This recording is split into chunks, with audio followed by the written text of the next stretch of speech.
தளபதியோட ஜனநாயகன் படம் ரிலீஸ் ஆகும் இன்னும் 2 நாள் தான் இருக்கு. அதுக்குள்ள இந்த எடிட் பண்ணி வச்சுக்கோங்க. ரிலீஸ் ஆற அன்னைக்கு இது ஸ்டோரி போட்டு மாஸ் காட்டுங்க.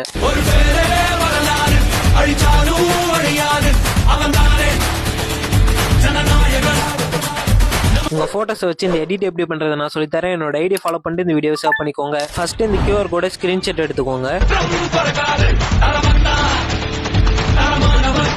அப்புறம் கூகுள் ஓபன் பண்ணி கூகுள் லென்ஸ் டச் பண்ணி ஸ்கிரீன்ஷாட் எடுத்து QR கோட ஸ்கேன் பண்ணா இந்த மாதிரி ஒரு லிங்க் வரும். அந்த லிங்கை டச் பண்ணா அலைட் மோஷன்ல இந்த எடிட்டோட ப்ராஜெக்ட் ஒன்று ஓப்பன் ஆகும். அதை இம்போர்ட் பண்ணிக்கோங்க. அப்புறம் நெக்ஸ்ட் டச் பண்ணிட்டு கண்டினியூ டு டைம்லைன்றத கொடுத்தா இந்த மாதிரி தான் ஓப்பன் ஆகும். அப்புறம் இந்த ஆப்ஷனை டச் பண்ணி வீடியோ ஆப்ஷன் கொடுத்துட்டு அப்படியே லைட்டா கீழே ஸ்க்ரோல் பண்ண என்னோட போட்டோ இருக்கும். அதை டச் பண்ணி கலர் அண்ட் ஃபில் ஆப்ஷன் கொடுத்துட்டு இந்த ஆப்ஷனை டச் பண்ணி உங்களுக்கு தேவையான போட்டோவை ஆட் பண்ணிக்கோங்க. அப்புறம் நீங்க ஆட் பண்ண போட்டோ பாதியா இருந்தா அந்த போட்டோவை டச் பண்ணிட்டு மேலேயும் சைட்லயும் இழுத்து அட்ஜஸ்ட் பண்ணிக்கோங்க. அப்புறம் இதே மாதிரி என்னோட போட்டோ இருக்கிற எல்லா இடத்துலயும் உங்களோட போட்டோவை ஆட் பண்ணிட்டு இந்த ஆப்ஷனை டச் பண்ணி எக்ஸ்போர்ட் பண்ணிக்கோங்க. அவ்வளவுதான். இந்த வீடியோ உங்களுக்கு பிடிச்சிருந்தா கமெண்ட்ஸ்ல தம்ஸ் அப் கொடுத்துட்டு இந்த மாதிரி எடிட்டிங் வீடியோஸ்க்கு நம்மளோட ஐடியா ஃபாலோ பண்ணிக்கோங்க. Bye guys.